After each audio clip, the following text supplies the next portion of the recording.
Hello friends, welcome to our channel. Today we're going to take a look at another horrible case with you, the case of Jolene Cummings. Jolene Cummings, a 34-year-old mother of three, lived in Fernandina Beach and was going through a divorce from her husband, Jason. As part of their arrangement, Jason would pick up the children on weekends from their home in Fernandina Beach, where Jolene lived with them. Jolene worked as a hairdresser at Tangle's Hair Salon.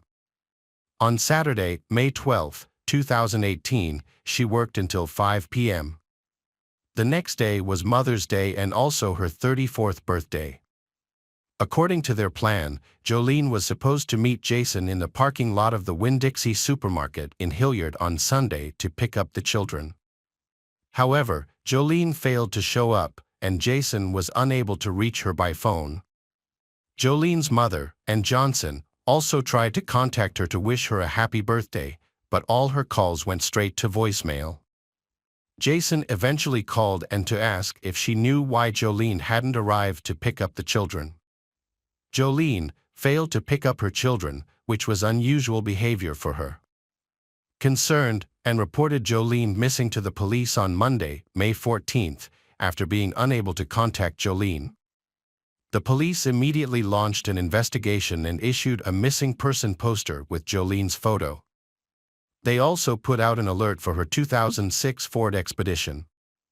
On the same day, police and volunteers searched the forest area near Jolene's home but found nothing. The police learned that Jolene was last seen leaving work at the Tangle's salon on Saturday, May 12. The salon's owner reported that Jolene and her coworker, Jennifer, had closed the salon together at 5 p.m. that day. According to Jennifer, they had each gotten into their own cars and driven away separately after work. The police discovered that Jolene's last phone activity was an outgoing call made while she was still at work on May 12. The police were determined to find a lead and began scrutinizing Jolene's personal life. They focused on her ex-boyfriend Jason, as spouses often turn against each other during divorce and custody battles. Meanwhile, detectives uncovered that 5 days before Jolene vanished, a neighbor reported a loud argument at Jolene's residence. The dispute was between Jolene and Jason, with their children present. Jason had asked Jolene to let him stay with her temporarily, but she refused, knowing the police were searching for him for violating his parole. In a fit of rage, Jason began destroying property. By the time the police arrived, Jason had seemingly escaped, but the truth was unclear. After Jolene disappeared, the police began to focus on Jason as a person of interest in her disappearance. On the second day of the investigation, May 15, 2018, several significant events unfolded. The police discovered Jason hiding in Jolene's house, where he had been since the day Jolene's neighbor reported a loud argument to the authorities. He was subsequently arrested and taken to the police station for questioning. During the interrogation, Jason claimed to have no involvement in Jolene's disappearance. Meanwhile, the police found a crucial lead. Jolene's SUV was discovered parked outside a Home Depot hardware store, just a few miles from her workplace. The vehicle showed no signs of damage or struggle. After a 2-day break, Jolene's salon reopened on May 15. At 10 a.m., the police visited the salon to speak with Jennifer Sibbert, the last person to see Jolene before the weekend. However, Jennifer didn't show up for work, claiming she had an urgent matter to attend to in another city. Thanks to CCTV footage, investigators made a breakthrough in Jolene's disappearance. The footage revealed Jolene's car entering the parking lot of a hardware store, where it was later found by the police. Notably, Jennifer had claimed that she and Jolene closed the salon together at 5 p.m. on May 12, but the CCTV footage showed Jolene's car arriving at the hardware store at 1:17 a.m. on May 13, a gap of 8 hours and 17 minutes. At a press conference, Sheriff Bill Liepert explained that the CCTV footage showed Jolene's car parking at 1:17 a.m. on Sunday. The video showed the driver waiting for a few minutes before getting out. But instead of seeing Jolene exit the car, the footage surprisingly showed Jennifer Sibbert, the same hairdresser who claimed to be the last person to see Jolene. After leaving Jolene's car, Jennifer went to the gas station across the street. The gas station footage shows Jennifer entering the store, where she purchased a bottle of water and requested that an employee call her a taxi. The taxi was later confirmed to have taken her to her workplace, a salon. According to the gas station employee, Jennifer appeared to be annoyed and had visible, fresh abrasions on her face. As a result, Jennifer Sibbert became the primary suspect in the investigation, and the police began searching for her. However, the address she had provided on her job application was found to be fake. Despite her attempts to hide, Jennifer was eventually found. On May 16, police officers spotted her black Kia Soul parked between two trucks in a recreation area, just 50 meters from the salon. Upon approaching the vehicle, the officers discovered Jennifer sleeping inside.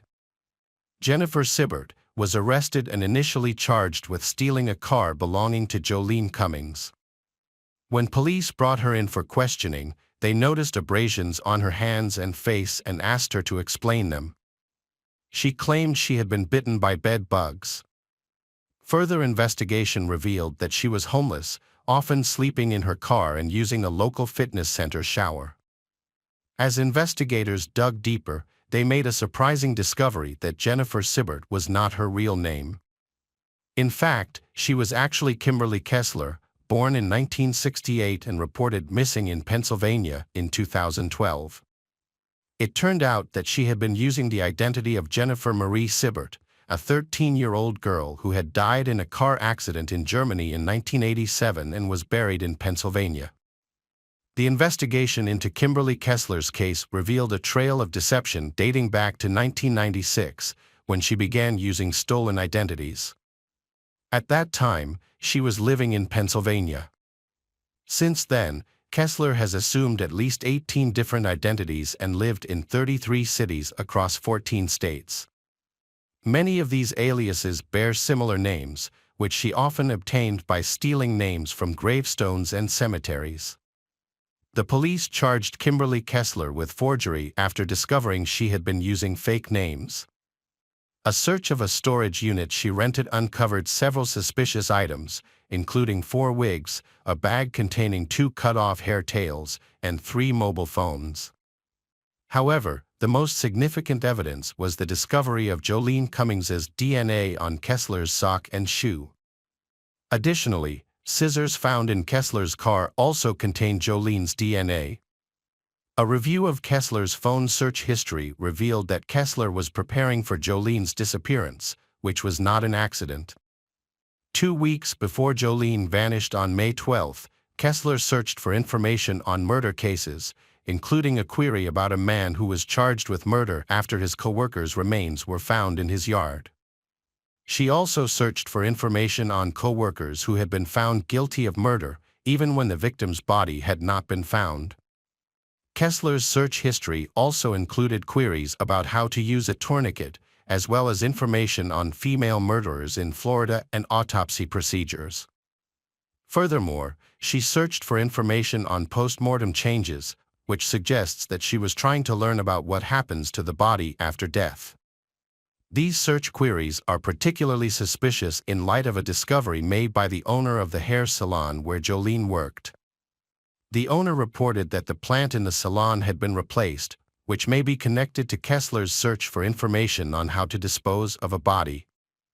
On May 13, the day Jolene failed to pick up her kids, Kessler conducted internet searches at 12:05 p.m. for indoor palm and then at 12:06 p.m. for variation palm tree. The police analyzed CCTV footage from a nearby home goods store and found that Kessler visited the store on May 14 at 2:39 p.m. and left 30 minutes later with a palm plant, which was later found at the Tangles Hair Salon. Kessler's online searches continued, with Jolene Cummings I Have Vanished on May 15 at 6:13 p.m. and No Body No Crime on May 16 at 6:27 p.m. Forensic experts used luminol and ultraviolet light to examine the hair salon and discovered evidence of a serious crime, as the room glowed under the testing. On May 22, the sheriff announced during a press conference that they had gathered sufficient evidence to conclude that Jolene Cummings was dead, although some evidence was being withheld to protect the investigation. Further investigation revealed that Jolene had expressed concerns about her coworker Jennifer, the new hairdresser, to another employee at the Tangles salon, stating that Jennifer seemed suspicious and was hiding something. This conversation took place about a week before Jolene's disappearance. Witnesses reported that Jolene and Jennifer had a tense relationship, and one person even saw them arguing on May 9, just 3 days before Jolene vanished. The Tangles hair salon eventually closed on June 5, 2018. The hair salon footage shows of Kessler visiting the dumpster at least 4 times. In the first footage, taken shortly after midnight, Kessler is seen doing something near the dumpster. At 8:08 a.m., she returns to throw away a heavy-looking white garbage bag. 14 minutes later, she disposes of another similar bag. The final footage, taken an hour before midnight, shows Kessler lifting a waste container to empty its contents, suggesting it also holds something heavy. The Walmart security footage revealed what Kessler had thrown away in the dumpster. The video showed her purchasing items at the self-checkout, including garbage bags, cleaning supplies, latex gloves, and an electric knife. This discovery led the police to investigate further. They found that a local waste management company was taking trash to a landfill in Georgia. In July 2018, nearly 200 people searched the landfill for a week, but the sheriff did not disclose what they found, citing the ongoing investigation. Near the dumpster where Kessler disposed of the white garbage bags, the police discovered a piece of jewelry, women's shoes, and a blue plastic container that matched one found in Kessler's storage unit. The container contained Jolene Cummings's DNA.